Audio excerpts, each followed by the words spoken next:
Buenas tardes, como podéis ver, estamos aquí en una gran villa, ¿no? Al fin y al cabo. Bueno, otro vídeo más. Hoy no es de la Ilíada. Ojalá, ¿no? Ojalá fuera de la Ilíada. Sino que estamos aquí. Bueno, estamos aquí liados. Estamos ahora con el cuaternario, ¿no? Temario de prehistoria. Ya llevo el arte. Llevar el cuaternario y llevar la evolución. Y dentro de la evolución llevaré neandertales. También. El cuaternario comienza, ¿vale? Como una explicación de un medio natural. Un medio natural que se divide entre el Pleistoceno, que digamos que es como el antecesor al Holoceno, que es el periodo actual que estamos viviendo ahora mismo, desde hace 11.000 años hasta la actualidad. Y el Pleistoceno no comprende desde los 2 millones de años hacia atrás hasta los 11.000 que he dicho anteriormente. Luego veremos aspectos como la geología, los recursos biológicos y los recursos naturales. Pero en una primera instancia podríamos introducir el tema definiendo lo que es un geólogo. Un geólogo básicamente en el temario se define como un científico, ¿vale? Que estudia la estratigrafía y la composición de los elementos sedimentarios. Concretamente los elementos sedimentarios del cuaternario, que es el temario que estamos viendo ahora, ¿no? Como ya he comentado. Luego tenemos cuyas conclusiones van dirigidas a las principales características del clima que ha reinado durante la puesta a lugar en las cuencas sedimentarias.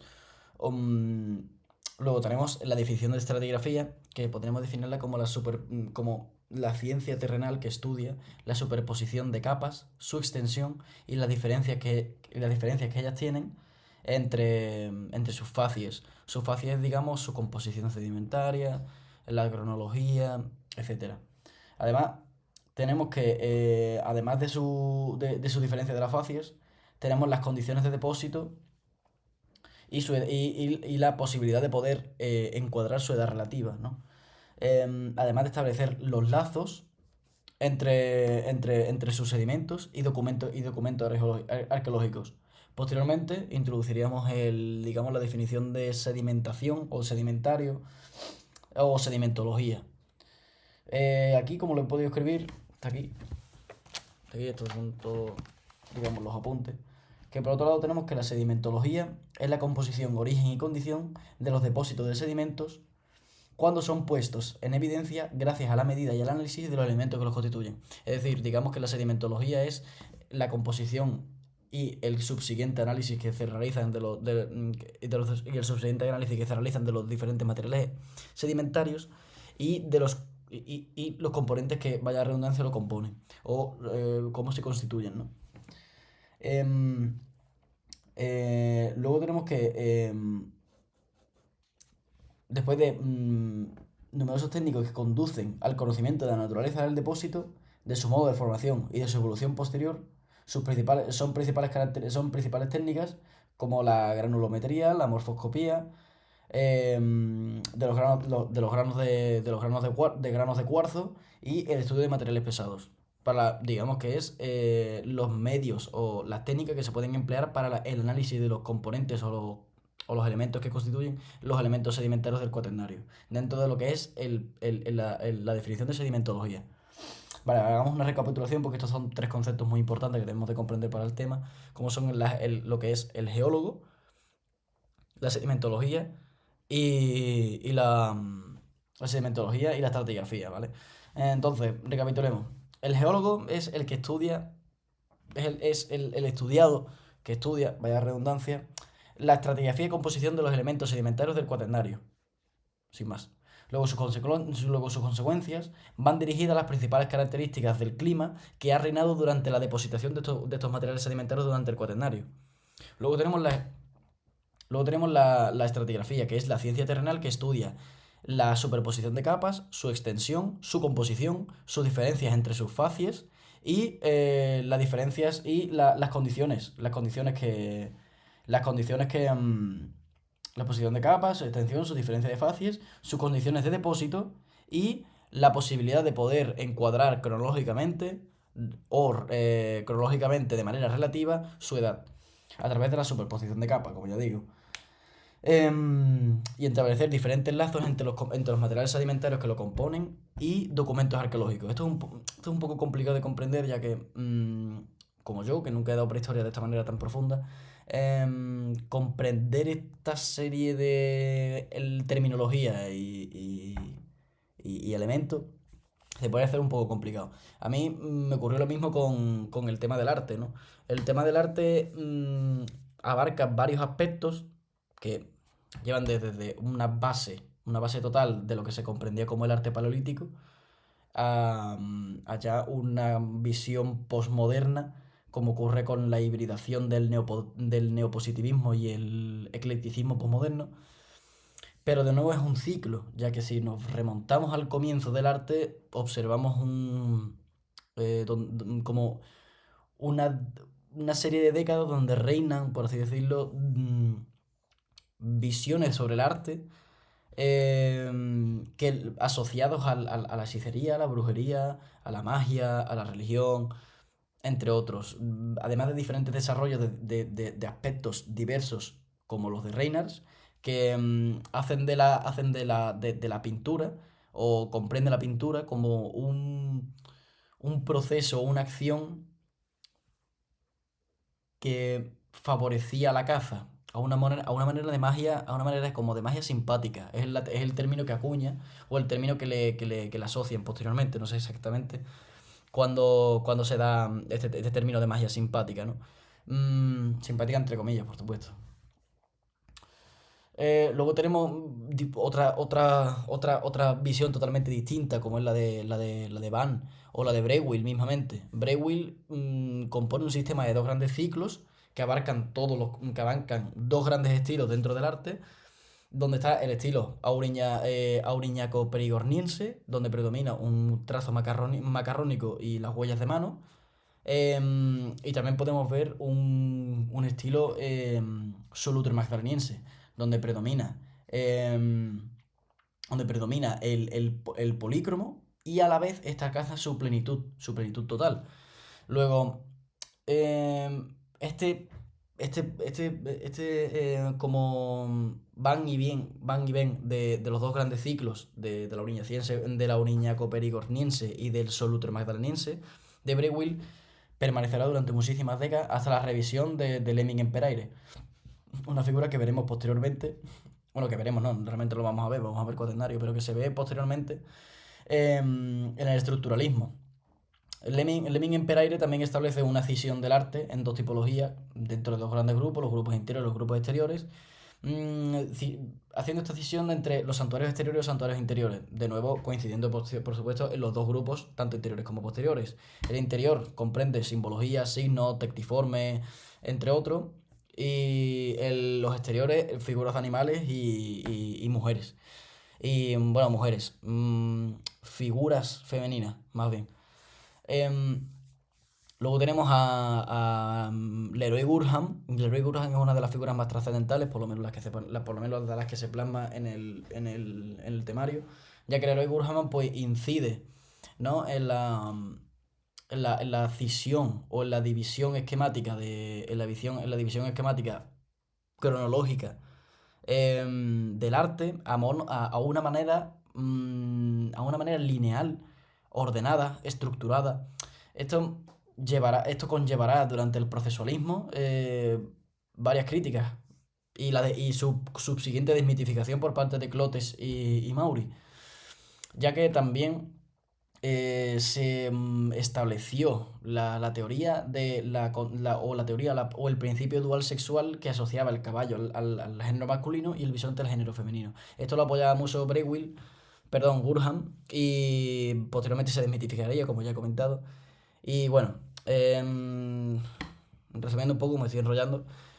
Son conceptos que yo francamente me costaron comprender en una primera instancia, pero una vez que lo entiendes y comprendes que no es tanto como una serie de ideas desperdigadas porque sí, sino que es una evolución realmente, paradójicamente es una evolución lineal en contrariedad a la de en contrariedad a la de Gurham, ¿no?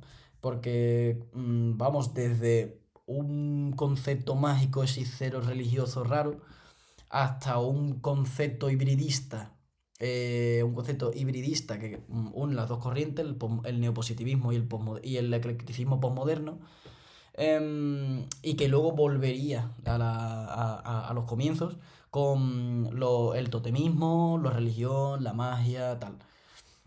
Ah, y por supuesto se acuña de nuevo el término de la magia simpática de Reinhardt. Acabando el temario, digamos, en las diferentes, en los medios sociales, en la interpretación del arte, a través de la morfología, a través de la luz, a través de la interpretación, a través del aprovechamiento del relieve, a través de a través de la modificación del soporte, donde se logra ver un zarpazo para la preparación de la superficie, tesos agujereados, están las mitas partidas por el propio artista, ¿no? Mm, hasta también podemos llegar a ver, cómo diría? Como un kit, hablando dentro del campo pictórico, por supuesto. Porque también se mencionan grabados, los bajorrelieves, o los decorados que se realizan en las diferentes herramientas, como los lanzadores que se realizan en cabezas de animales. Em, pero claro, como estamos hablando dentro de la industria artística, de la industria pictórica, perdón, em, claro, se fijan mucho más, entonces dan una explicación más profunda, como pueden ser la composición de los pigmentos, de los rojos con la hematita, de los negros con el carbón de madera, o con el óxido de manganeso, el amarillo con la mezcla del óxido de manganeso y la hematita, las mezclas, ¿no? Las mezclas que son, digamos, como una vez que ya se ha realizado el pigmento, se le añaden cargas minerales para que pueda agarrar bien en la pared, o se añaden cargas naturales u orgánicas como la grasa animal o los jugos vegetales, ¿no? Son cosas que, bueno, mm, ya lo digo, es una cosa que al principio cuesta un poco entenderlo, pero una vez que le pillas el tranquillo, ya sabes el sistema, ya sabes la metodología que conlleva, ¿no? Entonces, bueno, volviendo al cuaternario, eso, el geólogo que estudia la estratigrafía y la composición de los materiales sedimentarios del cuaternario,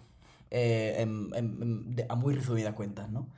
Luego sus conclusiones van dirigidas a las principales características del clima reinante, del clima reinante que predominó del clima, bueno, o del clima reinante, como lo queráis decir, del clima reinante que estuvo durante la depositación de dichos sedimentos en cuencas sedimentarias. Luego tenemos la estratigrafía, que la estratigrafía es la ciencia terrenal, ¿no? Que estudia la superposición de capas, su extensión, las diferentes facies, la composición de estas, las condiciones climáticas a las que fueron sometidas, entre otras. Em, Luego también tenemos que la sedimentología, que como ya he comentado, es la composición, el origen y condición de los materiales sedimentarios y depósitos sedimentarios, que son puestos en evidencia a la medida y al análisis de los elementos que los constituyen. Es muy fácil de comprender, estos tres términos son clave, como son, bueno, los tengo aquí apuntados, los he puesto aquí con una llave, el geólogo, perdón la letra, el geólogo, la estratigrafía y la sedimentología, que están aquí abajo. Em, Luego debemos de entender que para conllevar o para emprender una sedimentología en condiciones, deberemos de emplear diferentes técnicas. Entre ellas tenemos la morfoscopía o la morfoscopia de los gránulos de cuarzo, o morfoscopia de los gránulos de cuarzo, la granulometría. Luego debemos de analizar el modo de formación, la evolución que posteriormente, si se da el caso, desarrollarían, em, que nos llevan al conocimiento de la naturaleza del depósito sedimentario, no tanto como el sedimento como tal, sino del depósito en sí. Además del estudio de minerales pesados. Es decir, dentro de la sedimentología debemos introducir, una vez que hayamos definido la geología, o sea, perdón, al geólogo, a la estratigrafía y la sedimentología, debemos instantáneamente hablar de los métodos y técnicas que se deben emplear para poder desarrollar un análisis sedimentológico en condiciones.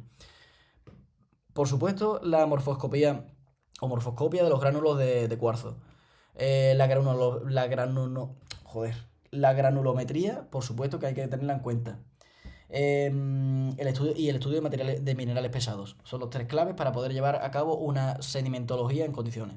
Esto nos llevará a entender o conocer la naturaleza del depósito sedimentario. No tanto del sedimento, sino del depósito en el que es depositado, vaya la redundancia.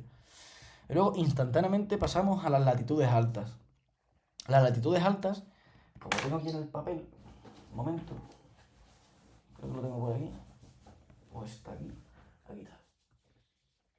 Aquí tengo, bueno, un pequeño caos, pero bueno. Esto es, digamos, el índice del temario, que comprende hasta aquí. Porque el cuaternario del sur de la península ibérica no lo voy a tener en cuenta, dado que el cuaternario en la península ibérica ya se da. O sea, está el cuaternario en la península ibérica y luego se profundiza en el cuaternario del sur de la península ibérica. Aquí no le voy a dar tanta importancia, esto ya es bajo mi criterio, por supuesto, bajo mi opinión, si yo lo quería estudiar por estudiárselo. Oye, ¿a quién coño se lo estoy diciendo? Si quería estudiárselo, no, en plan. Bueno, si algún momento lo veo un compañero mío, no lo sé, que antes del examen, que lo dudo, ¿no? Pero ya sabéis que haced lo que queráis. Pero yo voy a estudiar la geología y el entorno, por supuesto, que digamos que es como el núcleo del tema. Y luego los diferentes puntos, como tenemos los métodos de estudio de los sedimentos, como lo he dicho, la estratigrafía, definición, sedimentología, definición y técnicas y acciones, ¿no? o procedimientos que se deben de llevar a cabo para poder realizar la sedimentología. Eh, Luego pasamos a los depósitos glaciares, con la definición de los islansis, de los glaciares alpinos, con Ponck en los Alpes bávaros, a Eberl con la creación del periodo Donau, que son del periodo Donau, y con Scheffer con el periodo de Bieber, que son para denominar a periodos anteriores o glaciaciones anteriores a las clásicas cuatro, como son Gunz, Mindel, Ries y Wurm. Son las cuatro glaciaciones clave que comprenden, digamos, todo el cuaternario, pero hay otras dos, como son Donau y Bieber, que son mucho más anteriores y que son de difícil datación. O sea, su edad relativa es bastante complicada de determinar, ¿no? Los glaciares de Eurasia me lo he saltado porque lo he estado mirando. Y sinceramente, sumando el eso de que no es una extensión de temario muy larga y que su entendimiento es un poco truculento, por lo menos bajo mi criterio, lo he decidido descartar. Aparte, no tiene no tiene mucha importancia, ¿no? Ya que estamos hablando digamos, del cuaternario, vamos a hablar del cuaternario de la América del Norte, de África y de Europa en sí, ¿no? Aunque Eurasia lo dejemos fuera. La cronología absoluta de las fases, esto corresponde a las fases del cuaternario, ¿no? Digamos, y su cronología. Vaya, lo pone en el, en el título, ¿no? El Pleistoceno superior, que corresponde a 120 kiloaños, se representa con una K mayúscula y una A. Esto representa a miles de años, es decir, 120.000 años, el Pleistoceno superior, hasta 11.000 kiloaños, es decir, 11.000 años antes de Cristo. Donde se da la glaciación Gurm, perdón, el Pleistoceno medio, donde se da Mindel y Ries, estoy yendo al revés. Y el Pleistoceno inferior, donde se da desde el Donau hasta Gunz, ¿vale? Luego tenemos las glaciaciones en América del Norte, que aquí cambian los nombres totalmente, pero siguen correspondiendo a las cuatro glaciaciones claves de Europa. La primera, si no recuerdo mal, la glaciación Nebraska, que corresponde a Gunz. Luego tenemos Nebraska, Illinois, Nebraska, Illinois, Nebraska, Illinois. Buah, no lo recuerdo, se me ha olvidado. Nebraska, con el interglaciar, por supuesto, pero eso lo iría a mencionar después. Nebraska, interglacial Afton, Kansas. Nebraska, Kansas. Luego el interglacial Yarmouth, que corresponde al Mindel Ries. Y luego Illinois, que responde al Ries, ¿vale? Y luego finalmente tenemos el Wisconsin, que corresponde al Wurm. O sea, que serían 4 glaciaciones y 3 interglaciares o 3 periodos interglaciares que corresponden a las 4 glaciaciones europeas. Gunz-Mindel, Riss y Wurm, Nebraska, Kansas, Illinois y Wisconsin. Ahí está. Está perfecto. Y los interglaciares son de nombres un poco más truculentos, ¿no? Afton, Yormouth y... buah, este era súper complicado. Nunca me acuerdo el nombre. No me entiendo la letra, tío. Vale, inútil. Las consecuencias glaciares en África, más de lo mismo. 4 glaciaciones, más o menos, que corresponden a las glaciaciones europeas. Camarihuense 1, Camarihuense 2, Camusiense 1, Camsiense 2, y luego la Gambliense, que me recuerda a Gambling, de apostar, Gambliense, que corresponde a Wurm, por supuesto. Luego los fenómenos periglaciares, porque se dan los fenómenos periglaciares, que esto lo di ya en geografía, examen que ya he hecho, por cierto. Lo di ya en geografía, y los fenómenos periglaciares son básicamente, se dan por el efecto del hielo y el deshielo de los diferentes caquetes o glaciares, creando paisajes como las morrenas o creando paisajes como los canchales, pero luego esto le da una profundización un poco más truculenta. Luego tenemos los depósitos lacustres, que son depósitos creados a partir de lagos. Lacustres viene de lago. Los depósitos marinos, los depósitos del agua, sin más. Los ríos, los terrazos y los rellenos de las cuencas. Eso que diría que es uno de los más importantes, siendo uno de los más largos también. Los depósitos eólicos, que son básicamente depósitos que se han creado a partir de la fuerza de los vientos que se han llevado los materiales sedimentarios mismamente desde las costas y los han depositado en otros lugares.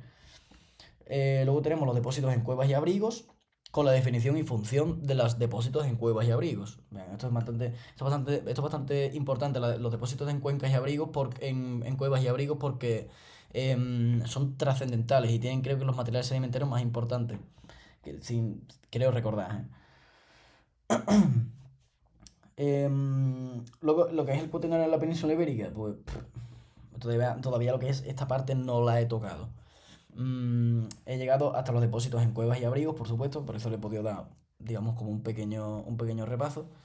Y mientras que estoy haciendo este vídeo, pues hacer los repasos, ¿no? Me refiero, no hay problema. Bueno, recapitulemos el tema del cuaternario.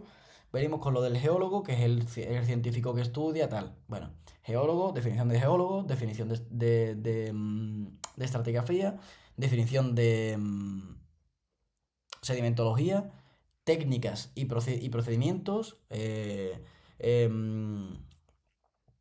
Joder, nunca me acuerdo el nombre, tío. Morfoscopia de los granos de cuarzo, granulometría y el estudio de minerales pesados. Esto es para conocer, digamos, esto es para conocer la naturaleza del depósito sedimentario, no tanto como el del sedimento, sino como el depósito sedimentario. Es muy importante tenerlo en cuenta. Pasamos directamente a las latitudes altas. En latitudes altas podemos encontrar un manto continuo de hielo que rodea o envuelve el continente.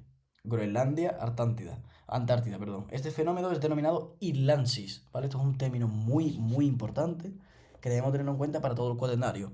Islansis, de nuevo, es un fenómeno dado en latitudes altas, representado o manifestado como un manto continuo de hielo que envuelve todo el continente desde la Antártida hasta Groenlandia. Es decir, como un cinturón, ¿vale?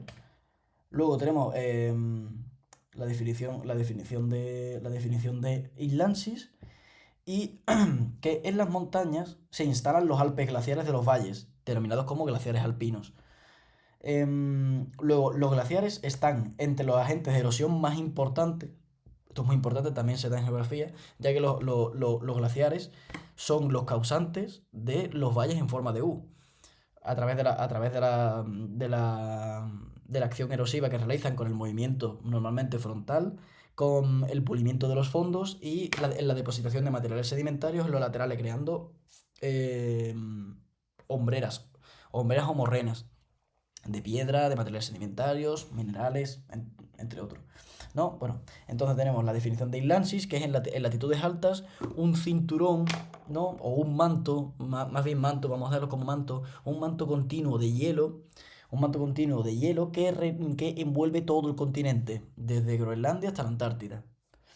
Esto se es denominado islansis. Definición de islansis, bien, en latitudes altas, un manto continuo de hielo que envuelve todo el continente, desde Groenlandia hasta la Antártida.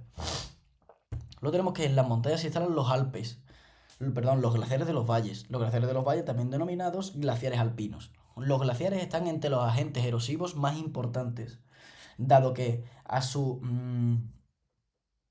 ¿aquí qué pone? Vale, dado que así... Aquí falta una tilde. Dado que así arrancan masas de sedimentos que forman morrenas. Otra terminología muy importante, morrenas. Bien, los glaciares están entre los agentes erosivos más importantes, dado que arrancan grandes masas de sedimentos y crean morrenas.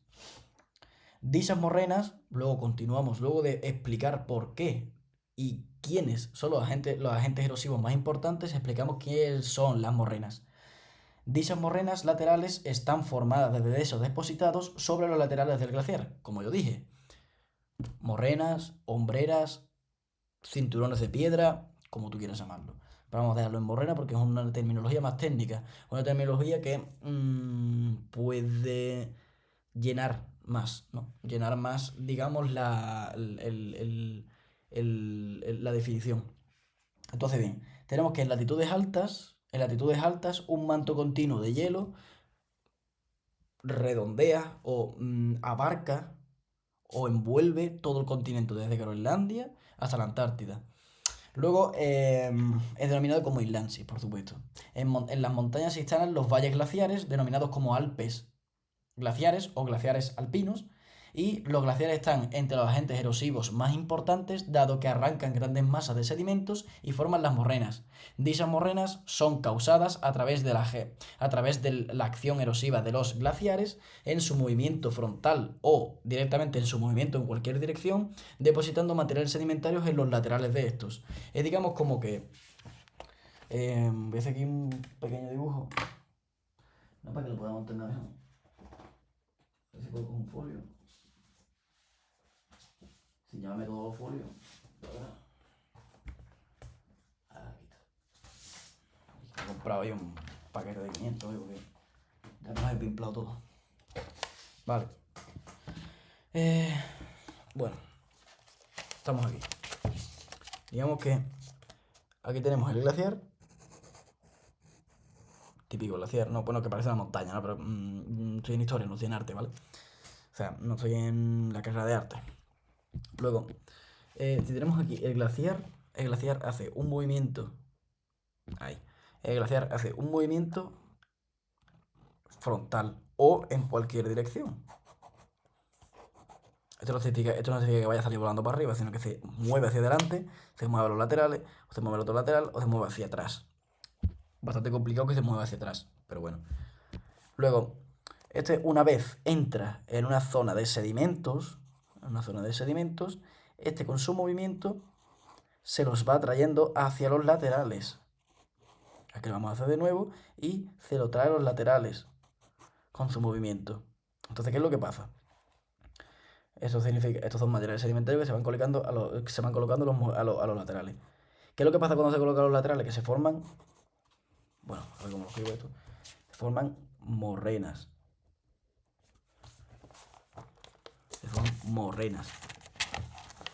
Aquí. Se forman morrenas. Las morrenas son como una especie de hombreras, como si nos pusiéramos unas hombreras, ¿vale? Una especie de hombreras, pero son gracias a la acción erosiva del movimiento de un glaciar y la depositación en los laterales de los materiales sedimentarios. Sobre todo minerales pesados, rocas, entre otros. Esto para firmarlo. Bueno, dichas morrenas laterales están formadas de descensos depositados sobre los laterales del glaciar. Por otro lado, las morrenas del fondo. Morrenas del fondo son importantes porque podemos distinguir entre morrenas laterales y morrenas del fondo. Las morrenas del fondo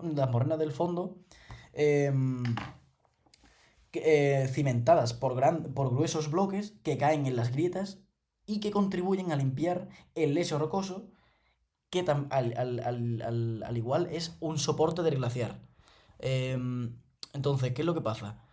Mm, tenemos aquí dos terminologías muy importantes a tener en cuenta dentro de lo que son los relieves periglaciales, porque esto hay que tener en cuenta los relieves periglaciales también, con los canchales, y es que en latitudes altas un manto continuo de hielo envuelve o abarca todo el continente desde Groenlandia hasta la Antártida. Esto es denominado Inlandsis. Inlandsis. Inlandsis. ¿Vale? Entonces, luego de esto tenemos que en las montañas se sitúan los valles glaciares o glaciares alpinos. También denominados glaciares alpinos. Luego, debemos de tener en cuenta que los glaciares son los agentes erosivos más importantes, dado que estos arrancan o se llevan consigo grandes masas de materiales sedimentarios y forman las morrenas.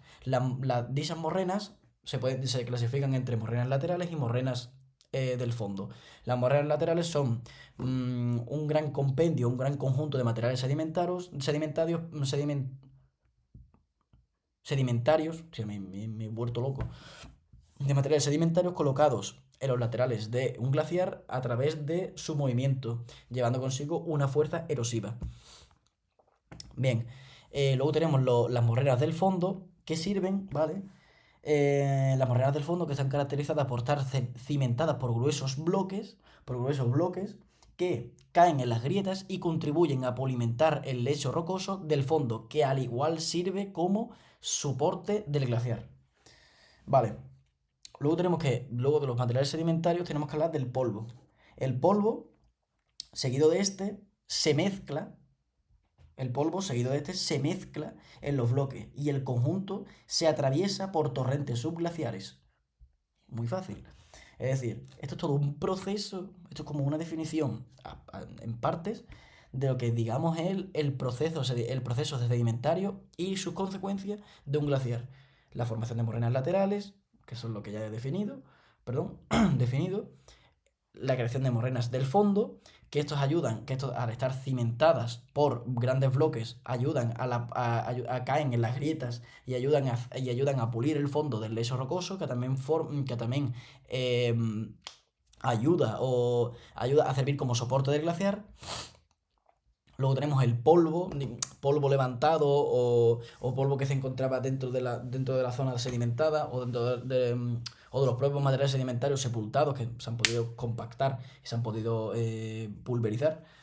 Em, Tenemos que este polvo, ¿vale? Se junta o se mezcla o se mezcla con el glaciar, como dice aquí, se mezcla con los bloques y el conjunto se atraviesa por torrentes subglaciares y aquí acaba, punto.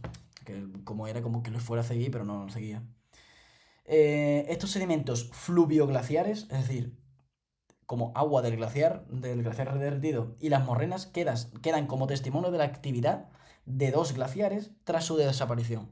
Es decir, lo que queda de un glaciar tras su desaparición son el polvo o material fluvio sedimentario o fluvioglaciar y las morrenas, la creación de morrenas, tanto las morrenas del fondo como las morrenas laterales.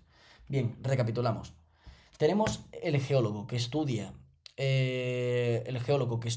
la composición, la estratigrafía de los elementos sustentantes, fíjate tú de este del arte, de los elementos sedimentarios del cuaternario. Luego tenemos la estratigrafía. Bueno, podemos añadir lo de la conclusión, que la conclusión va dirigida a las principales características del clima reinante durante la deposición de estos materiales sedimentarios en las cuencas sedimentarias. Luego tenemos la sedimentología. Bueno, sedimentología, que antes va lo de la estratigrafía, que es la ciencia terrenal que estudia la superposición de capas, su extensión, las diferentes facies y las condiciones de estas mientras son sometidas por el dicho clima reinante, em, para establecer lazos entre. Uy, para establecer lazos entre. Esta parte siempre se me olvida, se me escapa porque como que no le veo mucho sentido, ¿sabes? Entre sedimentos y documentos arqueológicos. Los documentos arqueológicos los veo totalmente gratuitos, pero bueno, ahí está. Por otro lado tenemos la sedimentología, que ya la sedimentología, que es la composición, origen y condición de los materiales sedimentarios. Perdón, de los depósitos sedimentarios, que son puestos en evidencia gracias al análisis de su medida y la datación relativa cronológica de los elementos que constituyen. Em, como bien sabéis, luego de hablar de la sedimentología, tenemos que hablar directamente de los procesos y las técnicas que se emplean para poder llevar a cabo una sedimentología en condiciones. Para poder llevar a cabo una sedimentología en condiciones, debemos realizar el proceso de, como ya sabéis, la morfoscopia, ¿no? ¿Se dice así? Bien, lo he dicho bien. La morfoscopia de los gránulos de cuarzo, la granulometría. Granulometría y el estudio de los minerales pesados para así poder conocer la naturaleza de los depósitos sedimentarios. Ya sabéis, de manera isofacta pasamos a latitudes altas. En latitudes altas, una gran continuación o un manto continuo de hielo abarca todo el territorio o todo el continente, desde Groenlandia hasta la Antártida. Esto es denominado Inlandsis. En las montañas se colocan los valles glaciares, también denominados los valles alpinos. O el valle, sí, los glaciares alpinos, perdón. Los glaciares, pasamos instantáneamente a los glaciares, están situados entre los agentes sedimentarios o erosivos, no, entre los agentes erosivos más importantes, dado que estos abarcan consigo o arrancan llevándose consigo grandes masas de sedimentos, creando así morrenas. Las morrenas las podemos dividir en dos tipos: las morrenas laterales y las morrenas del fondo. Por un lado, las morrenas laterales son morrenas creadas a partir de materiales sedimentarios depositados en los laterales depositados en los lados del glaciar a través de su movimiento en cualquier dirección, realizando dicha acción erosiva. Luego tenemos las morrenas del fondo, que son unas morrenas cimentadas por grandes bloques que caen dentro de las grietas del glaciar, puliendo el fondo del leso rocoso y así puliendo el leso rocoso que está en el fondo, que sirviendo también como soporte del propio glaciar. Luego de esto hablamos del polvo. El polvo seguido de este se une o se anexiona al glaciar, y los bloques. Y el conjunto está atravesado por torrentes subglaciares. Estos sedimentos junto a las morrenas son los restos, son las manifestaciones físicas, que quedan que quedan como evidencia de la actividad entre dos glaciares tras su desaparición. Vale. Estos depósitos materializan el fenómeno glaciar, cuya aparición no solo escogida para cuya aparición ha sido escogida para iniciar el cuaternario. Vale. Los depósitos: morrenas laterales, morrenas del fondo, tal. Estos depósitos materializan la actividad glaciar que se han tomado como inicio del cuaternario. Estos depósitos, voy a hablar textualmente, estos depósitos materializan el fenómeno glaciar, cuya aparición ha sido escogida para iniciar el cuaternario. ¡Pum! Ya tenemos. Dentro de la geología y el entorno hablamos de geógrafos, estratigrafía de sedimentos, conclusiones, principales características del... ¿Vale? La geología del entorno la tenemos. Los métodos de estudio de los sedimentos los tenemos. Los métodos de estudio de los sedimentos los tenemos. Los estudios de los diferentes tipos de depósitos cuaternarios los tenemos. Los depósitos glaciares los tenemos. Vamos con los glaciares alpinos. Pasamos. Yo tengo un pequeño posit. A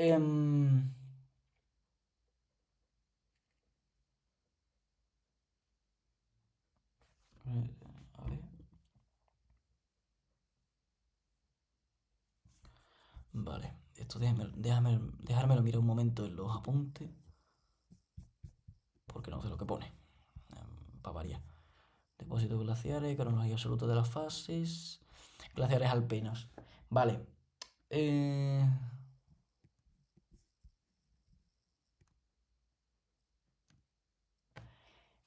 Bien, el dato de la manifestación de los primeros glaciares, ¿vale? El dato de la manifestación de los primeros glaciares será de un lugar a otro. O varía de un lugar, no. En plan, la datación o el dato de la manifestación de los primeros glaciares varía de un lugar a otro. En lugares como Alaska, tenemos que se sitúan entre los 1,3 y los 2,6 millones de años. En zonas como la Antártida, entre los 3 y los 2,7 millones de años. Y en Europa se sitúan en el 1,8 millones de años. Hace 1,8 millones de años. ¿Vale? Luego tenemos el fenómeno glaciar, que habría comenzado, hacia el fin del Mioceno y se habría continuado en el Plioceno. Mioceno y Plioceno. Mioceno y Plioceno. Es decir, el fenómeno glaciar se lleva a cabo durante la finalización del Mioceno y se continúa durante el Plioceno. Luego, las manifestaciones glaciares en Europa, en el Cuaternario, son un vasto inlandsis que alcanzan Inglaterra y el norte de Alemania y glaciares canalizados en valles de cadenas de montañas que en los momentos fríos han descendido muy bajo. Vale, esta parte de aquí es que me he equivocado porque, claro, he dicho que vamos a entrar con los glaciares alpinos. Esto es la finalización de la parte de los depósitos glaciares, si no me equivoco, efectivamente. Así que, después de haber establecido que estos depósitos glaciares o estos fenómenos glaciares materializan, estos depósitos glaciares materializan el fenómeno glaciar y son escogidos para iniciar la era del Cuaternario o el Cuaternario, simplemente, llevamos a que el dato de la manifestación de los primeros glaciares, varía en función del lugar. Tenemos que en Alaska comprende desde los 1,3 hasta los 2,6 millones de años, en Europa los 1,8 millones de años, en la Antártida entre los 3 y los 2,7 millones de años, y que el fenómeno glaciar habría comenzado hacia el fin del Mioceno y habría sido continuado en el Plioceno. Luego tenemos que las manifestaciones glaciares en Europa se manifiestan como un gran inlandsis que abarcan Inglaterra y el norte de Alemania. Luego tenemos que los glaciares canalizados y...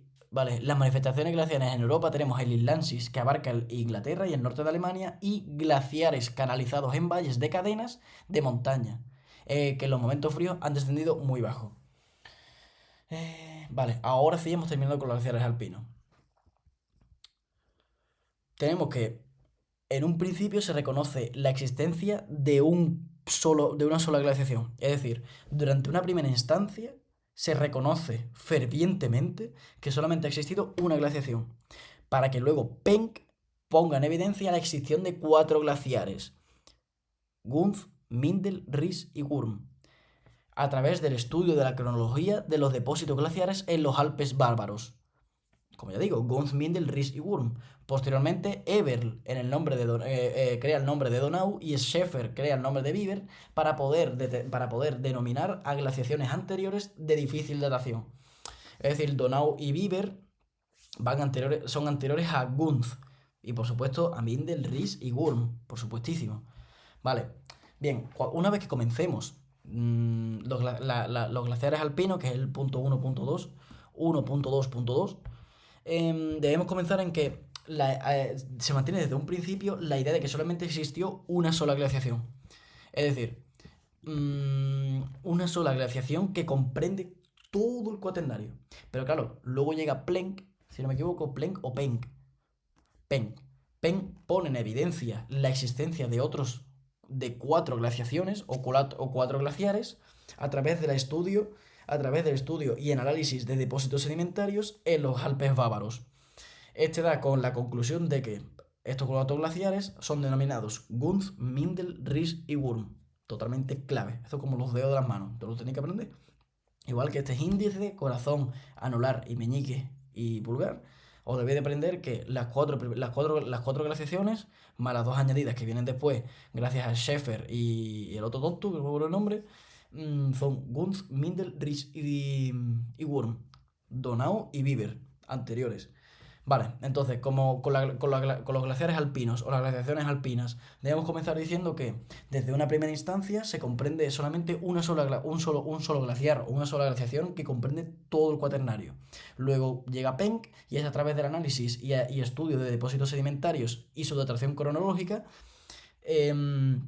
encuentra cuatro glaciares, o cuatro glaciaciones que son Gunz, Mindel, Ries y Wurm. Simplemente. Posteriormente, Schaefer daría con el nombre de. ¿Cómo era? Con el nombre de Bieber. Y luego Eber da con el nombre de Donau. Que son para determinar, que parece catalán, por cierto, Donau. Que son para determinar glaciaciones anteriores al Gunz, que es como Penck tenía la glaciación más antigua. Luego tenemos que las bases estratigráficas alpinas, cuidado aquí, las bases estratigráficas alpinas permiten aclarar la cronología del cuaternario. Primero tenemos unos limos cuaternarios del Bajo Sena por Bordes, terrenos cuaternarios del sudeste de Francia por Bonifay, cronología del Paleolítico inferior y medio en el Midi Mediterráneo por Lumley y Renault Mistkowski, y luego una cronología del Paleolítico superior en el sudoeste de Francia por Laville. Vale, no asustarse. Yo también estoy asustado porque ya ves tú, yo también me tengo que estudiar por examen, ¿sabes? Como ya sabéis, pues bueno, los glaciares alpinos. Los glaciares alpinos los comenzamos diciendo que solamente se tenía constancia de una sola glaciación. Ven a través del estudio de los Alpes bávaros y de sus depósitos sedimentarios, Gunz, Mindel, Ries y Wurm. Luego llegan Eber con Donau y Schaefer con. Sí, Schaefer, lo hizo bien, con Bieber, para determinar anteriores. Aparte que a través de bases estratigráficas se pueden datar cronológicamente el cuaternario. Primero con los limos del Bajo Sena por Bordes, limos cuaternarios del Bajo Sena por Bordes, limos cuaternarios limos cuaternarios por el Bajo Sena del Bajo Sena por Bordes, terrenos cuaternarios del sudeste de Francia por Bonifay. Vale, lo entiendo ya. Vale. Tenemos un primer estudio por Bordes, que hace como llamar tío Bordes, de limos cuaternarios en el Bajo Sena. Luego tenemos terrenos cuaternarios del sureste de Francia por Bonifay. Luego tenemos la cronología del Paleolítico inferior y medio en el Midi Mediterráneo por Lumley y Mistkowski. Vale, cronología del Paleolítico inferior y medio en el Midi Mediterráneo por Lumley y Renault Mistkowski. Y luego tenemos la cronología del Paleolítico superior en el sudoeste de Francia por Laville. Entonces, Bordes, Bonifay, Skajkowski, Lumley y Laville son nombres. No me había dado cuenta, hasta ahora no lo he entendido. Eso, bueno, 5 gigas como 67 me está ocupando el puto vídeo de mierda de 47 minutos. Me cago en un muerto, todavía quedan la cronología absoluta de la fase, que esto es muy fácil, las glaciaciones de la América del Norte, que esto es lo que he dicho de Nebraska, Kansas, Illinois y Wisconsin, más los 3 interglaciares. Luego las consecuencias glaciares en África del Kageriense 1, Kageriense 2, Kamasiense 1, Kamsiense 2 y el Gambliense por gambling, siempre con darse de apostar, siempre. Luego los fenómenos periglaciares, que son la formación de paisajes periglaciares con canchales a través de la glaciación o hielo y deshielo de glaciares. Luego tenemos los depósitos lacustres, que son los depósitos creados a partir de los lagos, los depósitos marinos, que son 2 líneas literalmente, las playas fósiles con las transgresiones y las regresiones, como la transgresión flanderiense mismamente, los ríos, las terrazas y los rellenos de las cuencas, que aquí es donde se menciona la transgresión flanderiense como una de las últimas, que corresponde al post-Wurm. Es decir, al final, esto también lo di en geografía, ¿qué es la transgresión flanderiense y cuáles fueron las consecuencias en el litoral del Golfo de Cádiz? Esta era la pregunta de geografía, me acuerdo del examen. Bueno, el flandriense se corresponde al post-Wurm, es decir, finalizando la última glaciación, que es Wurm, se da la transición flanderiense, que son el aumento de los niveles marinos entre los 6 y los 8 metros. Luego tenemos el monasteriense, que me imagino que será, no lo sé por qué, monasteriense, que corresponde al Wurm entre los 18 y los 20 metros. El tirrenense, será por el mar Tirreno, del Ris entre 30 y 35 metros. El Mindel del milaciniense, de 55 a 60 metros. Y el siciliense, que me imagino que será de Sicilia, de Gunz, entre 90 y 100 metros. Ahora que subida de 90 y 100 metros me parece una puta locura, pero bueno. Luego tenemos los depósitos eólicos, que son los LOES, que son los depósitos sedimentarios a través de la fuerza de los vientos y la consecuente transportación de estos, creando depósitos sedimentarios a través de medios eólicos.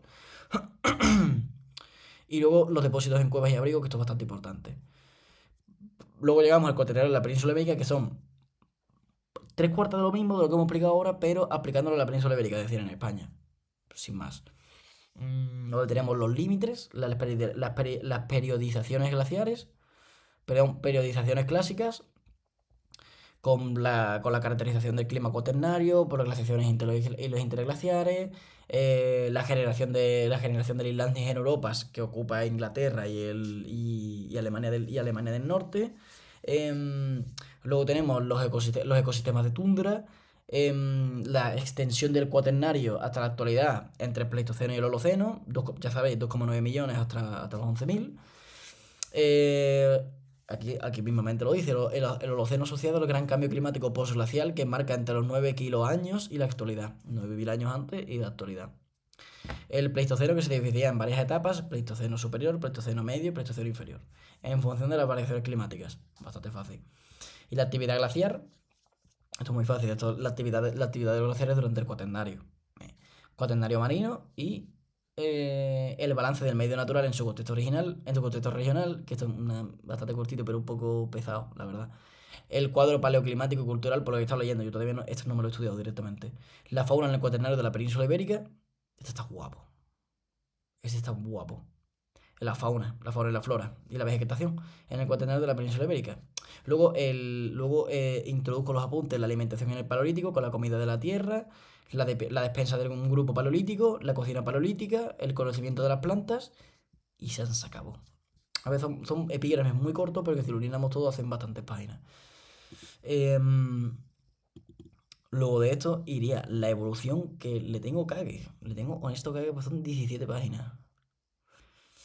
Cuidado, 17 páginas, yo tengo sueño ya. Em, que sería la evolución humana con la biología y la cultura, la historia y los modelos, el evolucionismo y las explicaciones antropocentristas, la explicación de que es el único ser humano, el único ser vivo capaz de hacer cultura, los animales excepcionales, me imagino que será la fauna, los hallazgos antropológicos y una breve historia que respetan a ellos, la evolución de los primates, estoy empezando los primaris, la definición zoológica de los primates, es decir, la definición de lo que es un primate, básicamente, son 4 líneas, cuidado, la clasificación y la cronología, primate más antiguo, 70 millones de años atrás, dataciones de 40 millones de años atrás, con los primeros antropoides o simios divididos en platirrinos y catarrinos. Cuidado. El primer homínido conocido se incluye en el género Australopithecus, muy clave. Y Sahelanthropus también tiene que estar por aquí, que aparece al final del Plioceno. ¿Os acordáis lo que era el Plioceno, no? Bueno.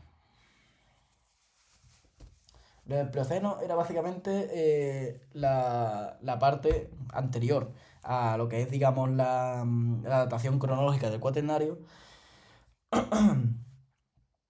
Vale, que abarcaba. Yo tampoco me acuerdo, ¿vale? Vale, una sola organización, fue un comendo, Penck. Luego de Penck tenemos a Eber y a Schäfer. Estudios palinológicos recientes revelan la existencia de interestadios templados. Esto no lo hemos visto todavía. Cronología del Paleolítico Superior. Que yo, ¿dónde coño he leído micénico este polla? Micénico, el dato de la manifestación de los primeros glaciares. El fenómeno glaciar había comenzado al fin del Mioceno y continuado durante el Plioceno. Aquí está. Vale, el primer homínido conocido se incluye en el género Australopithecus, esto lo hemos leído ya. Luego los primeros homínidos, hace 6,5 millones de años. Esto explicará básicamente lo que he mencionado antes, básicamente. Primates no arborícolas, desarrollo postnatal, cráneo globular, pelvis ancha, dentadura menos fuerte que los antropoides. Luego una diagnosis del género humano con los hitos principales del género antropogenético, son 2 líneas. El papel del trabajo es en el proceso de transformación del mono en hombre. Me imagino que será la recogida de frutos, luego la tala, tal, bueno. Y luego los grandes hitos del proceso de hominización, que son la forma más antigua de Australopithecus.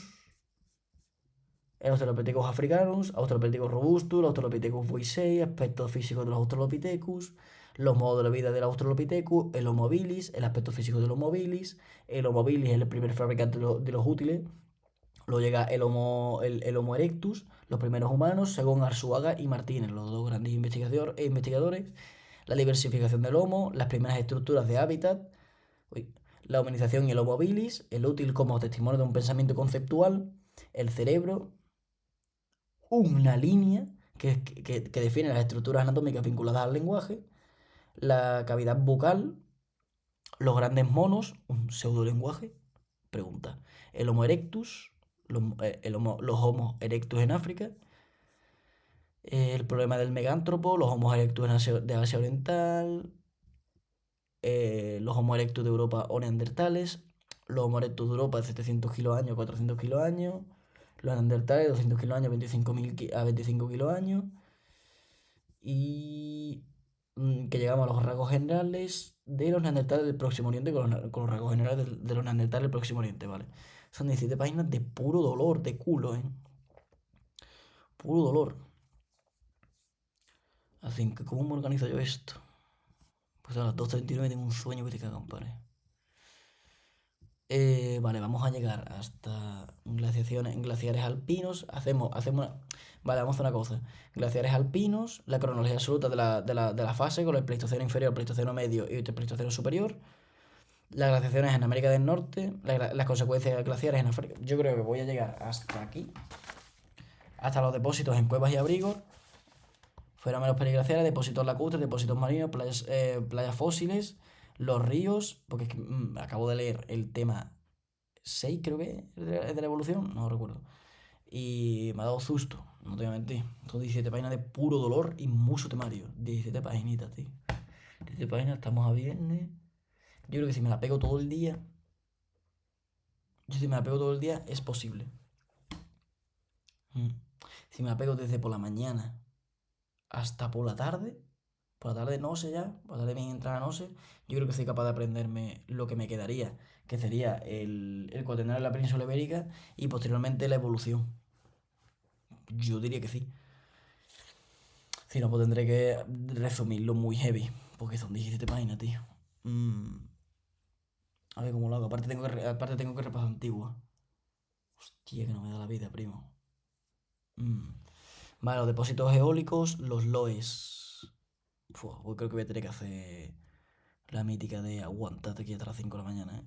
Ya vaya a quedar aquí conmigo. Estoy loco, ¿eh? A las 3 cortamos. A las 3 cortamos. Voy a mirar un momento del temario los temarios de Antigua. Que los tengo aquí atrás. Vamos a ver.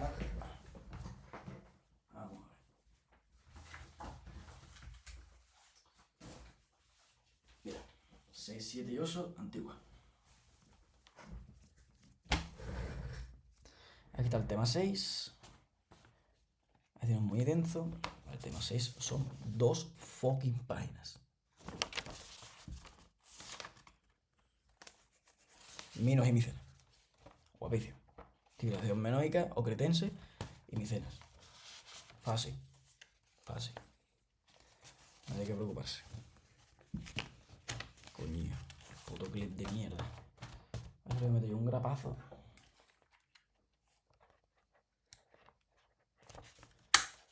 Pum. Esta grapa es una mierda, en verdad, ¿eh? Porque mira cómo de la grapa. Bueno, luego el tema oso, que es el periodo clásico, que este ya es muy denso. Y está el 7.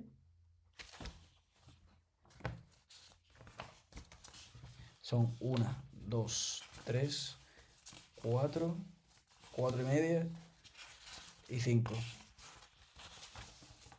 Y 6. Vale, son 6. Son 6. Pero claro, digamos que del tema oso... Se me acaba de bajar la silla, basto. Digamos que del tema oso solamente lo tenemos que estudiar la guerra del Peloponeso. Vamos a ver la cosa como va. La guerra del Peloponeso, Peloponnesian War. Me da. Yo creo que me da. El examen es el lunes. El examen es el lunes. Por tanto, hoy estamos a viernes. Vamos a organizarnos con la agenda. Esto al final está haciendo una guía organizativa, ¿eh? Pero bueno. Aquí está, el tema 7. El tema 7 tenemos que son 1, 2, 9. Oh my goodness. El tema 7 son 9. Pero claro, el tema 7 son las guerras médicas. Me refiero. 3, 4, 5, 6, 7, 8, 9. Claro, las guerras médicas. Las guerras médicas son media página de la bolsa por detrás y por aquí. Y un poquito por detrás. Son 2 páginas y media. Y la extensión no puede ser mayor a 4 páginas.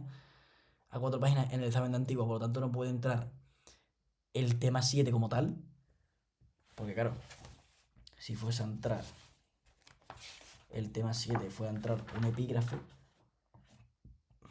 podría entrar la polis griega como las ideas generales de la polis griega, que está aquí. Son 1, 2, 3.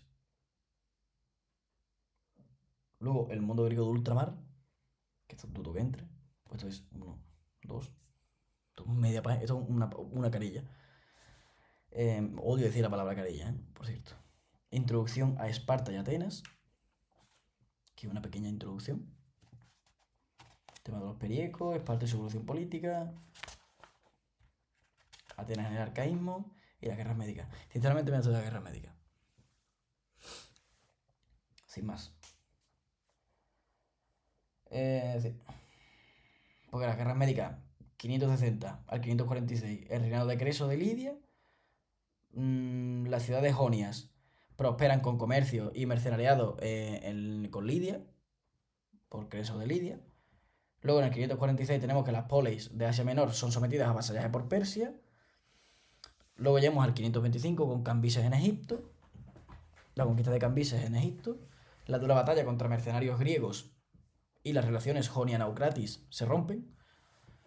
De 520 al 499, el reinado de Cleómenes en Esparta, colega y enemigo de Demetrio en la diarquía, y estaba dispuesto a intervenir en Atenas en nombre de la eunomía, el gobierno de los buenos.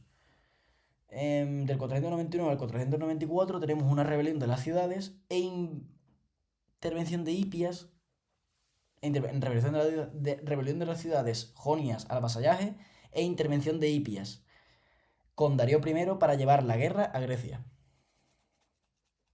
Luego tenemos en el 492, que es cuando digamos que comienza la guerra verdaderamente, hasta el 449, donde Darío I conquista Tracia y Macedonia.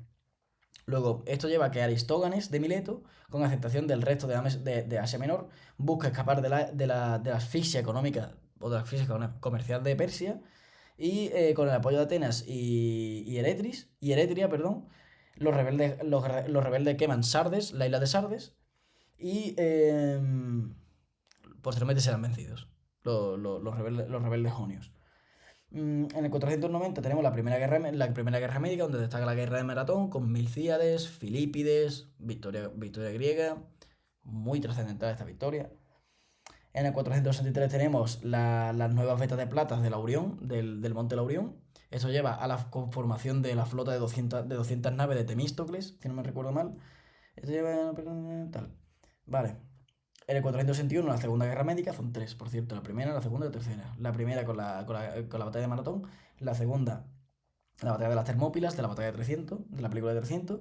Las 35 polis se agrupan junto a él en la batalla vale, 35 polis se agrupan, Jerjes I invade Grecia y 35 polis se agrupan junto a él, frente a él, no, junto a él, y se da la batalla de las Termópilas. Temístocles convence a Atenas de construir una flota de 200 navíos. Eran 200, efectivamente me acordaba. Luego tenemos en el 480 que Jerjes I ocupa Beocia y el Ática, y además hace un saqueo de Atenas.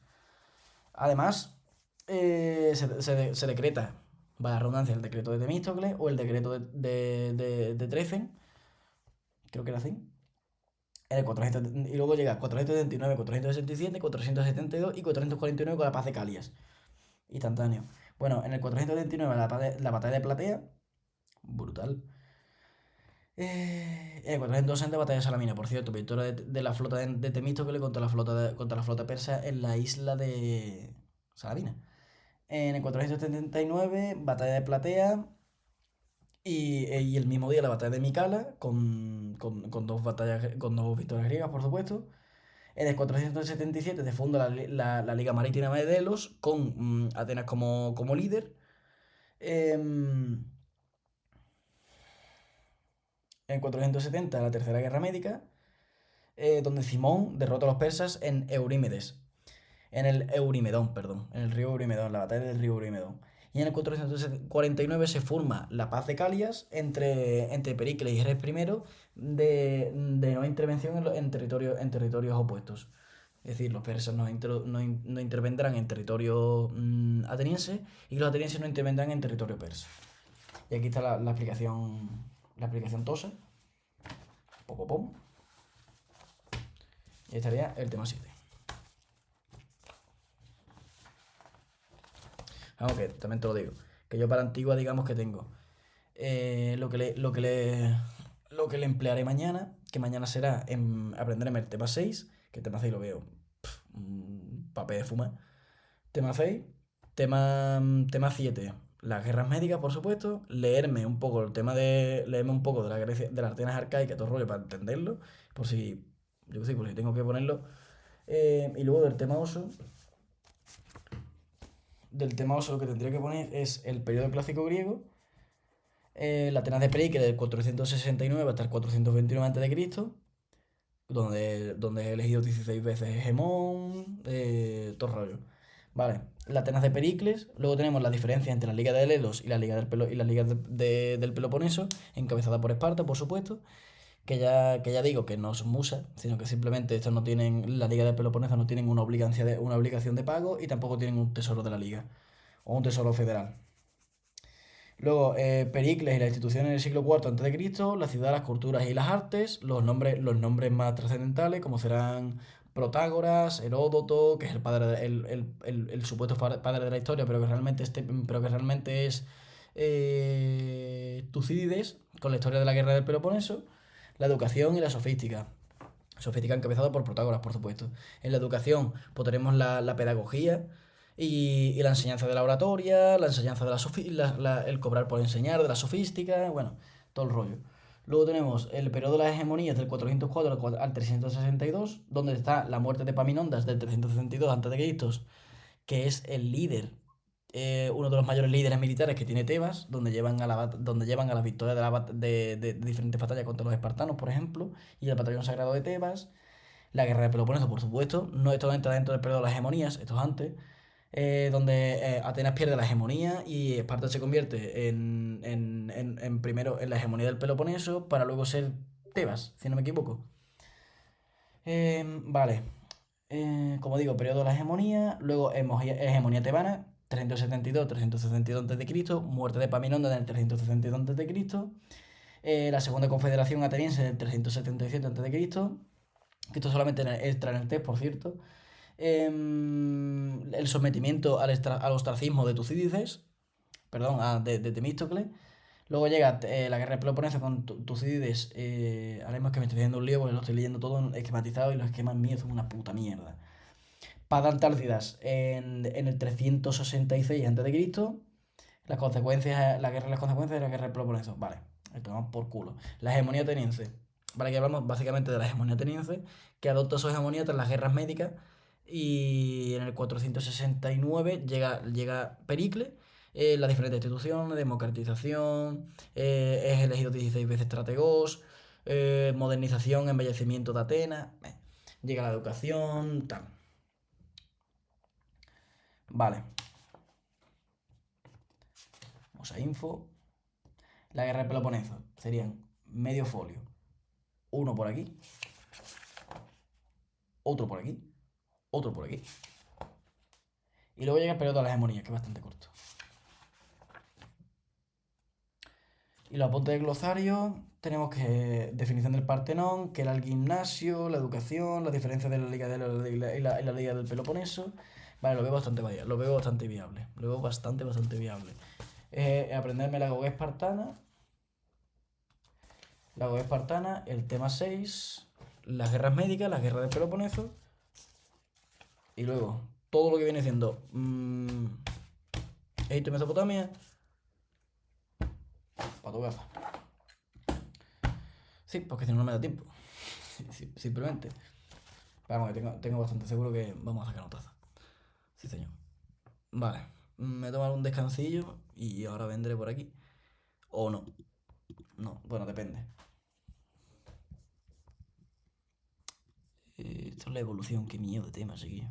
Yo creo que le voy a meter un resumen a esto interesante. Cuaternario de la península ibérica, no estamos por aquí. Estamos ahora mismo en los glaciares alpinos. Bien, como decía, los glaciares alpinos tenemos que... Hay en principio la idea de la existencia de un solo glaciar, pero luego llega Penck, que Penck pone en evidencia este sistema de una sola glaciación a través de los estudios. A través de los estudios en los Alpes baviaros, en los Alpes bávaros, con análisis de las cuencas sedimentarias, los depósitos sedimentarios, los propios elementos sedimentarios y su cronología. Y datación cronológica, por supuesto. Luego tenemos que este da con 4 glaciaciones más, como son Gurns, Mindel, Ries y Wurm. Y luego llegarían otros autores, como serían Eberl, que crea la glaciación de Donau, el nombre de Donau, y Schaeffer con Bieber, para diseñar glaciaciones aún más antiguas. Luego tenemos que a través de un estudio y un análisis de estratigráfico alpino, logramos concebir una cronología del cuaternario. Primero, con limos cuaternarios del Bajo Sena por bordes. Luego, un territorio cuaternario del sur de Francia por Bonifay, perdón, del sudeste de Francia. Una cronología del Paleolítico inferior y medio en el Midi Mediterráneo por Lumley y Miskovsky. Y una cronología del Paleolítico superior en el sudoeste de África, no, perdón, en el sudoeste de Francia por Laville. Vale, tenemos terrenos cuaternarios en el sudeste de África, en el sudeste de Francia por Bonifay y territorios y cronología del Paleolítico superior en el sudoeste de Francia por Laville. Tenemos 2 veces Francia, una vez el Paleolítico inferior y medio, y luego el Paleolítico superior en el sudoeste de Francia por Laville. Vale.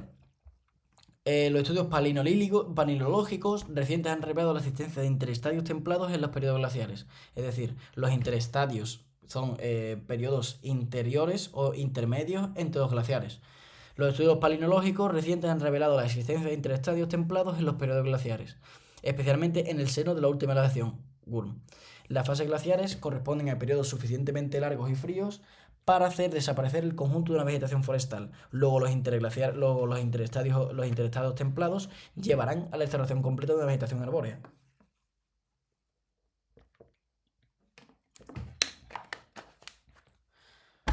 Vale, perfecto.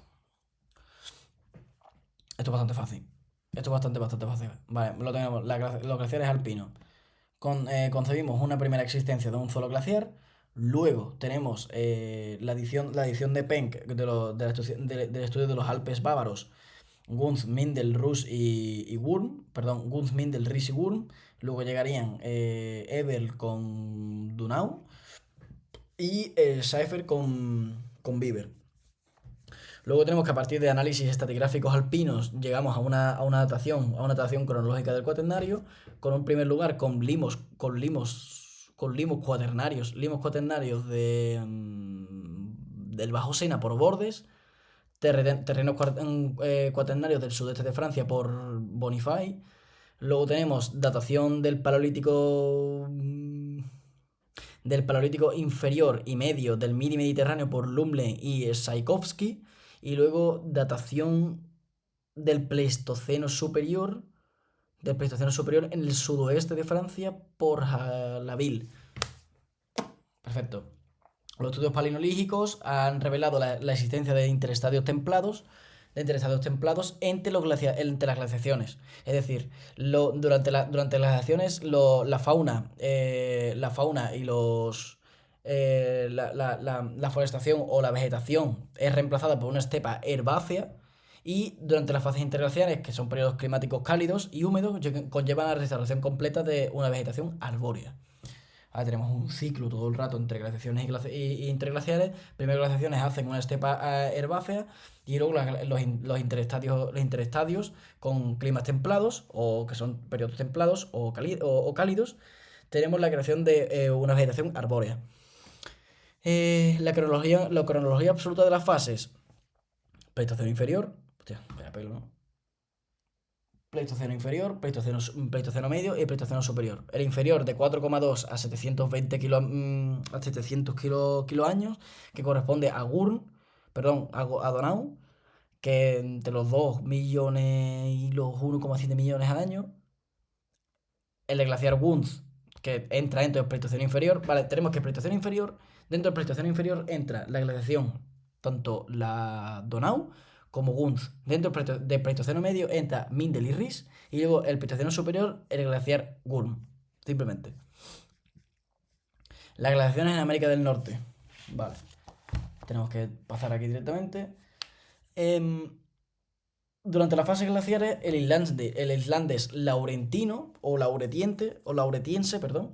Durante las fases glaciares, el islandés lauretiense cubre los territorios del centro y este, y en el curso de los periodos de máximos fríos llega a fusionarse con los que se extendían sobre las cordilleras rocosas del oeste y forman una cobertura glaciar que continúa del Atlántico hasta el Pacífico. Luego, el centro de desarrollo del islandés lauretiense se sitúa en el nivel de la bahía de Hudson y hacia el sur, en el máximo de su extensión, sigue una línea desde Nueva York hacia San Luis y alcanzando el Pacífico en la región de Seattle.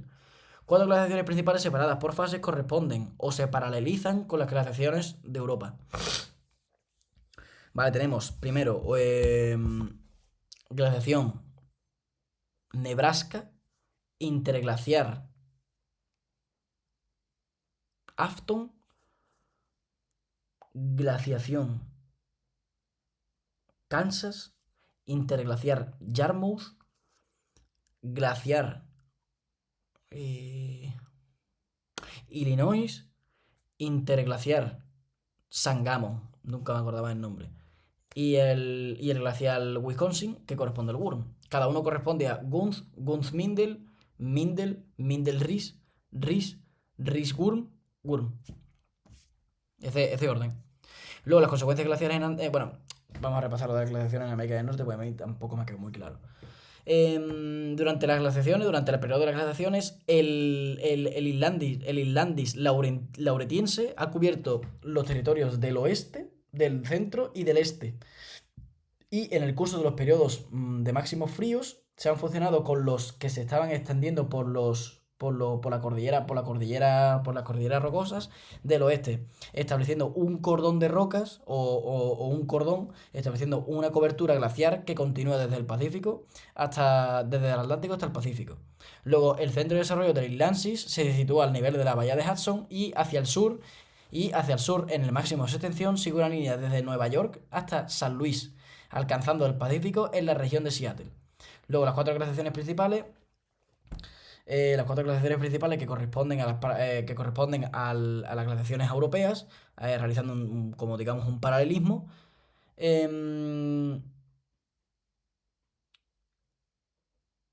me cuesta un montón arrancar. Tenemos Nebraska, tenemos Kansas, tenemos Illinois y tenemos Wisconsin. Interglaciares tenemos Afton, Yarmouth y Sangamo. Vale, luego tenemos las consecuencias glaciares en África. Las consecuencias glaciares en África, tenemos que una fase de glaciación en las altas latitudes entraña el desarrollo del Islandsis. Como ya comentábamos antes, que el Islandsis se puede definir como una continuación o un manto continuo de hielo que abarca todo el continente, desde Groenlandia hasta la Antártida. Y luego viene lo de los glaciares, que era uno de los principales agentes erosivos, bueno, todo el rollo. La fase de glaciación en las altas latitudes entraña el desarrollo del Islandsis. Ya lo sabéis. Pero en las zonas situadas más al sur, la zona de África mismamente, se traducen por periodos más húmedos llamados pluviales. Es decir, el Ilansis ya no existe en los territorios más al sur, sino que ahora existen los pluviales, los periodos pluviales, muy húmedos, que se alternan con fases áridas o secas. De un país a otro, una fase pluvial puede ser contemporánea de una fase árida, por supuesto. En un lugar se puede estar dando una fase árida y en un lugar se puede estar dando una fase pluvial, perdón. El problema de las correlaciones en África es muy diferente al de Eurasia, puesto que se trata de variaciones que se efectúan de sur a norte y en Eurasia de oeste a este. Luego, Chalín, importante Chalín, expone las siguientes correlaciones con las fases pluviales de África Oriental. Tenemos Donau, Gunz, Mindel, Ris y Wurm, de nuevo. Donau corresponde al cameriense, Kageriense 1, Gunz Kageriense 2, Mindel, Camasiense 1 y Mindel Ris Camsiense, que ya no es Camasiense, sino es Camsiense 2. Y luego el Wurm corresponde al Gambliense. Muy bien. Es decir, África se podría traducir directamente a que ya en las regiones del sur no existe lo que es el término denominado inlandsis, sino existen los periodos muy húmedos denominados pluviales. Estos periodos pluviales se van alternando entre periodos muy húmedos y periodos secos. Luego, en la variación del territorio puede llegar a dar fenómenos como la contemporaneidad de un periodo pluvial y un periodo árido. Y además que el problema de las correlaciones en África es muy diferente al de Eurasia, ya que en Eurasia las variaciones se efectúan de oeste a este y en África se efectúan de sur a norte. Además, Charín expone los diferentes periodos pluviales que en correspondencia a las glaciaciones de Europa. Kageriense 1, Kageriense 2, Camasiense 1, Camsiense 2, Gambliense. Bien, luego tenemos los fenómenos periglaciares. Los fenómenos periglaciares son debidos o se pueden definir como paisajes glaciares. Bueno, no realmente. Los fenómenos glaciares, los fenómenos periglaciares son también, digamos, como paisajes periglaciares. O sea, que se pueden definir como el resultado dado gracias a el hielo y el deshielo de los grandes glaciares. Las principales consecuencias son la gelivación, la gelifracción de rocas. Gelifracción. Mierda. La gelifracción de rocas, la fisuración de los suelos por la retracción de los sedimentos bajo el efecto de hielo y las coladas de solifluxión. Esta parte es bastante complicada, porque aquí las terminologías son excesivamente complicadas. No por nada, sino porque los hacen. Está eso difícil porque sí. Porque esto perfectamente, en vez de fisuración de los suelos por la retractación, la retracción de los sedimentos bajo el efecto del hielo, podría haber de eso que es. Se rompen los suelos porque se vienen para atrás los sedimentos porque están bajo el efecto del hielo. Pero claro, todo eso no lo puede explicar así, obviamente. Las coladas de solifluxión, no sé de qué manera puedo ponerlo de manera un tanto coloquial o de manera más simplificada. La gelivación, eso no tiene otro nombre. Y la gelifracción de rocas, se rompen por el hielo. Se fracturan por el hielo, se rompen por el hielo. Sin más, no tiene más. 3 de la mañana, ¿eh? 3 de la mañana. Vale, nos quedarían los fenómenos periglaciares, los depósitos lacustres, los depósitos marinos, las playas fósiles, los ríos, los depósitos de cuevas y abrigos, y luego lo que viene siendo todo el cuaternario ibérico. Cuaternario de la península ibérica. Vale, ¿qué vamos a hacer? Mañana por la mañana es viernes, nuevo vídeo, si es que puedo, donde terminaré todo el cuaternario. Cuando termine el cuaternario, instantáneamente me meto con evolución. Instantáneamente me meto con la evolución y lo intento resumir de la manera más corta posible, porque 17 páginas lo veo totalmente inviable, que de eso voy a mirar una cosa. Me mira una cosa. Me mira una cosa. Porque quizá tengamos el día salvado. Quizá tengamos el día salvado, señoras y señores. Vamos a meternos aquí. Vamos a un poquito para abajo. Estoy buscando unos apuntes en concreto.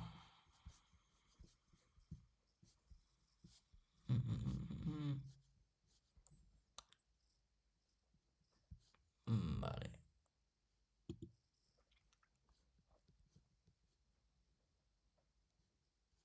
Vale, no. Estos no, estos no. Este puede ser. Bien, ¿por qué quita? Hijo puta. Aquí. Buah, colega. De 17-3, hermano. ¿Qué dices, tío? Y luego tener 9. Ah, vale. Evolución 12. Hostia, también es tela, ¿eh? A ver, son 5 menos. Entonces, ¿eso qué es? ¿Arte? ¿Neandertales?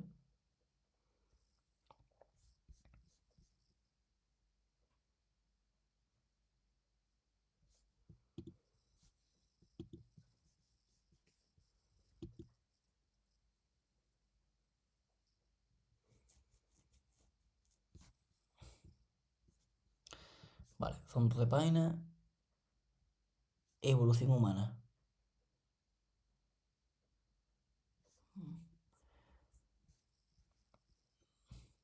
Evolución humana 6.0. 6.1 me imagino. 6.2 Australopithecus. Le seguían los Australopithecus afarensis entre 7,2, entre 3,7 y 3 millones de años. Se documenta en el este de Fábrica. De África, ya mucho sueño. Mucho texto. Esto es lo más viable. Esto es lo más viable simplemente porque es más corto. Sí, porque no. No es unguela. Honestamente es unguela. ¿Y esto?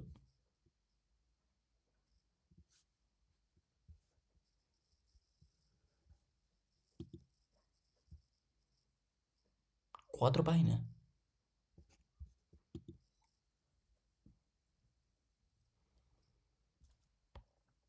4 páginas.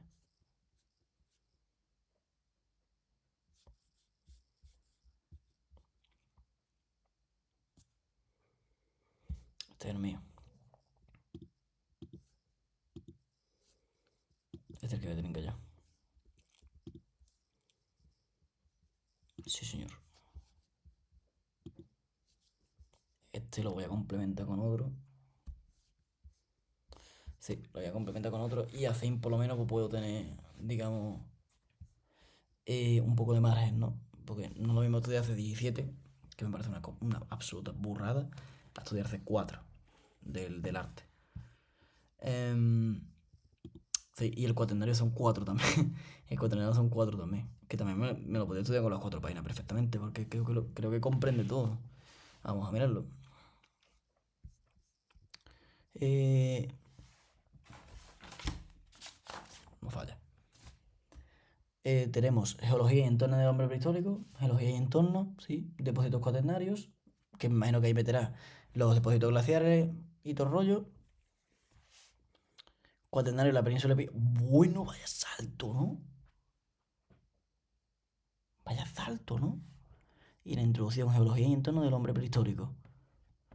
El geólogo estudia la estratigrafía y la composición de los sedimentos. En el cuaternario existen principalmente dos tipos de depósitos, glaciares y los marinos. También son importantes los eólicos, las cuevas y los abrigos. En cuanto a los depósitos glaciares, debemos destacar que existen dos clases de glaciares.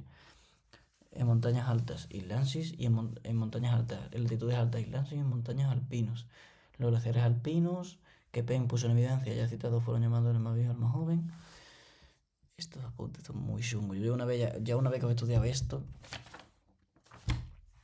de la manera que estoy haciendo yo, que son 8, ya esto es que lo veis súper ridículo.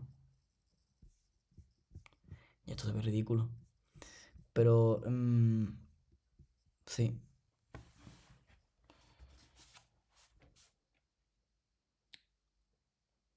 Vale.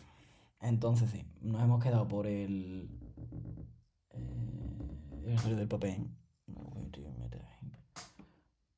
Nos hemos quedado entonces en la cronología, no, fenómenos progresores, en los depósitos lacustres.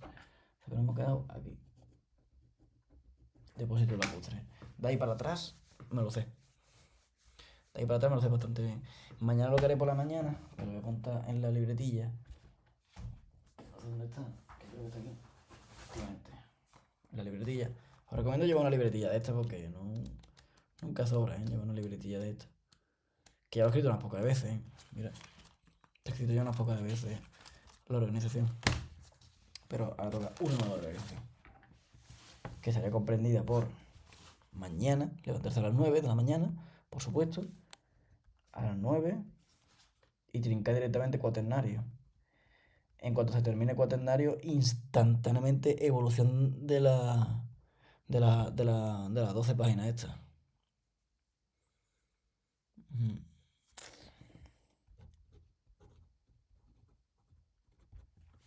Evolución de las 12 páginas. Bueno, aquí pone temas de examen.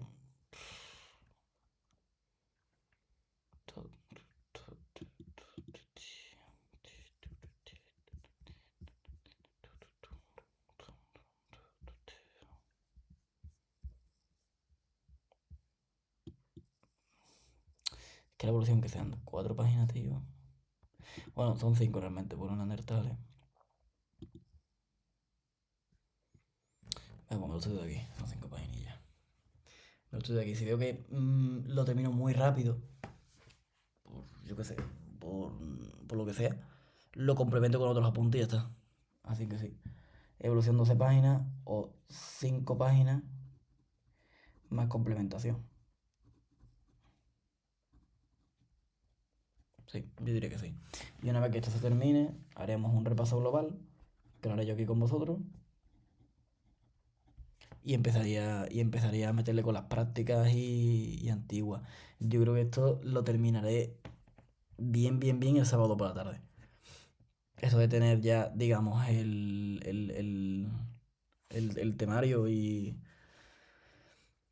el temario terminado del cuaternario y aprenderme el arte con la complementación, porque seguramente que voy a tener que hacer complementación, llevaría hasta el sábado por la tarde. El sábado por la tarde empezaría con las prácticas, hacer prácticas que seguramente vayan a entrar un bifar. Y simplemente eso. Así que bueno, chavales, yo lo voy dando por aquí. Llevamos 1 hora 31 de vídeo, 11 gigas que me está ocupando todo el espacio. Y nada, son las 3 y cuarto. Y bueno, realmente yo estoy estudiando con vosotros, ¿vale? Como veis, yo hablo mucho, me la pego aquí, 1 hora 31. He estado 1 hora y media estudiando, que no es mucho, ¿eh? Pero es bastante efectiva. En 1 hora y media, tened en cuenta que si la habéis estado haciendo como yo, recapitulaciones y toda la polla, nos hemos aprendido 1, 2, 3, 4, 5, 6, 7, 8, 9, 10, 11. ¿Sí que no? 11. 1, 2, 3, 4, 5, 6, 7, 8, 9, 10, 11. 11 puntos del tema. 11 puntos del tema de 1, 2, 3, 4, 5, 6, 7, 8, 9, 10, 11 y 12. Nos quedan 12. Otra orilla y media. Otra orilla y media, sin más. Eso es simplemente estar foco, no hace falta llevarse 5 o 6 horas como yo me las pegaba antes. Hay que ser un poco más eficiente. Y explicar las cosas, recapitular, entenderlo, reestructurar la forma de explicarlo y sobre todo escribir mucho. Yo eso, bueno, los folios los gasto como que no, ¿no? Y es lo suyo escribir mucho. Mi método de estudio es ese. Me las pego escribiendo, me las pego entendiendo las cosas. Como podéis ver, está todo lleno de libretistas, muchos folios. Luego, siempre, siempre recomiendo cuadernos de este rollo. No sé si lo podréis ver bien. Cuadernos de este rollo, ya que para el tema de la escritura, que aunque mi letra sea excesivamente mala, la escritura en los exámenes va a ser de este modo, en un folio en blanco, y ahí os lo tenéis que apañar, ¿no? Escribo mi escritura, los procedimientos de la tecnología del arte, que este es otro temario que lo podré yo repasar mismamente mañana con vosotros, por la mañana, y nada, esto sería mi programación. Respecto a historia antigua, pues lo que he dicho, 100% va a entrar algo de 100% va a entrar de Grecia. De Grecia puede entrar tanto la... Aunque hay un examen en el campo virtuoso vivo del profesor que alude a la Gogué espartana, a dos preguntas de Grecia. A la Gogué espartana, las guerras médicas, la guerra del Peloponeso, el creciente fértil, la urbanización mesopotámica, me la voy a leer por encima y entenderla. Aunque tengo bastante tiempo, lo recargo. Tengo bastante tiempo para, si lo termino todo, para lo que tengo cuadrado, que es para terminarlo el sábado por la tarde, del sábado por la tarde, estando repasando las cosas de prehistoria, sumándole las cosas de las prácticas, que son muy fáciles, la verdad, que lo del FIFA, pues es estudiarte un procedimiento realmente. Que a lo mejor después ir a casco, ¿no? Pero quién sabe. Tendría desde el sábado por la tarde, conectando las dos cosas, hasta el miércoles, sábado por la tarde, domingo, lunes por la tarde, porque tengo el examen por la mañana, martes y el miércoles tengo el examen. Tendría. Sí, no lo he contado, en plan, me he puesto a hacerlo con los dedos. Viernes, sábado, domingo, lunes por la tarde y martes. 5 días para poder estudiarme por lo que digo. Mm, epígrafes, guerras médicas, me voy a mirar, me voy a mirar el periodo de la hegemonía y poco más. La verdad, así que eso vale. Muchísimas gracias y mucha suerte con los exámenes. Yo también estoy de exámenes, como podréis ver. Y nada, mañana nos vemos.